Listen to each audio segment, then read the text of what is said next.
itu apakah bisa dengan honor atau biasa honor. Kemudian yang kedua HPS wilayah apa itu wilayah kota di Kecamatan Masetan, dan wilayah pegunungan itu mau jauh, sehingga material di pegunungan dengan material yang ada di wilayah perkotaan itu berbeda. Untuk penentuan HPS-nya seperti apa. Kemudian yang ketiga terkait dengan persyaratan penyedia, apakah harus PKP, karena kalau PKP prinsip atau asas pengadaan barang jasa yang berkeadilan tadi Pak, orangnya itu saja gitu Pak ya. Kalau misalnya tidak PKP bagaimana Pak penjelasannya? Yang pertama terkait honor, menarik ya kita dilihat dulu Pak, ketentuan peraturannya itu seperti apa. Perebut jatuh tidak bahwa TPK itu dapat honor, itu satu. Yang kedua, honor itu berupa paket atau kegiatan. Nah dilihat, saya tidak tahu ketentuan itu. Kalau honornya itu diberikan per paket, berarti Bapak Ibu melakukan 2 pekerjaan, ya dapat honor semua. Tapi kalau itu kegiatan ya beda, mungkin per bulan atau sebulan. Maka bentuk honorarium itu bentuknya paket atau bulan. Nah, kemarin hari Selasa tanggal 9 September tahun 2025 kita melaksanakan kegiatan sosialisasi Perpres nomor 46 tahun 2025 yang merupakan perubahan kedua dari Perpres 16 tahun 2018 tentang pengadaan barang dan jasa pemerintah. Sasarannya kita melaksanakan sosialisasi kepada UPD di lingkungan pemerintah Kabupaten Cilacap ya, yang kemarin dihadiri oleh PPK ya, atau kepala bidang kemarin. Kemudian hari ini sasarannya adalah teman-teman dari kecamatan, yaitu teman-teman Sekcam, kemudian KCPMD dan Pusat Teknis. Nah, kita mensosialisasikan terkait dengan perubahan regulasi yang terbaru terkait dengan PBD, termasuk tadi untuk hari ini materinya ditambah terkait dengan pengadaan barang dan jasa di desa. tujuannya sendiri?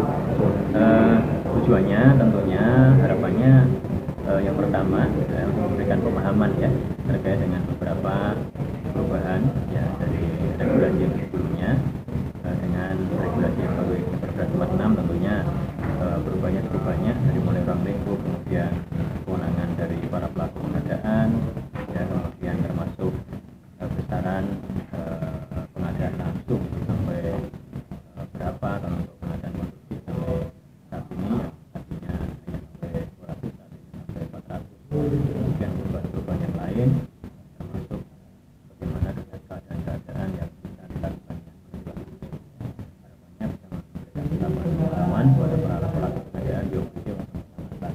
Yang pertama. Kemudian yang kedua, upaya pelaksanaan UPD di OPD maupun di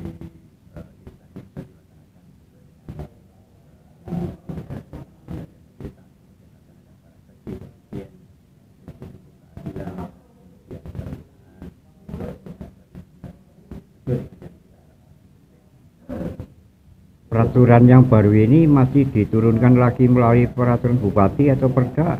Ya, jadi ini Perpres nomor 46 tahun 2025 perubahan ya pengadaan pemerintah. Ini nanti tentunya akan ditindaklanjuti di tingkat pusat dengan peraturan-peraturan lembaga per lem.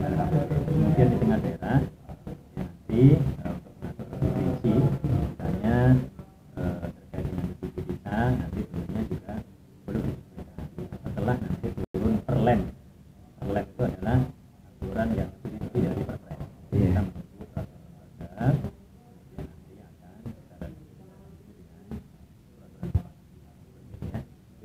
Dan pengadaan barang dan jasa ini biasanya yang menjadi pertanyaan itu mengenai nilai juksung sekarang kan berubah betul, 400 juta sekarang boleh itu. Nah, mekanismenya ini kadang disebut masih pokir apa bagaimana Pak itu Pak? Jadi kalau kita berbicara masalah metode pengadaan Iya. ya, itu khusus untuk pengadaan konstruksi di Perpres 46 tahun 2025 ini memang ada perubahan. Iya. Ada langsung untuk pengadaan konstruksi yang tadinya cuma sampai 200 sekarang bisa sampai 400. 400. Itu tidak ada kaitannya, kalau pokir kan itu kaitannya dengan APBD. Iya, Jadi APBD. ini metode pengadaan. Metode pengadaan saja ya. Tidak tergantung dengan pokir atau tidak, Iya. sama saja. Kita berprinsip atau berpedoman berdasarkan pada perpres ini. Jadi perpres ini metode pengadaan barang dan jasa. Ya. Salah satu perubahannya itu Ya. salah satu dari Ya. banyaknya perubahan. Terima kasih Pak Hasanuddin, Kepala Bagian LPS Cilacap.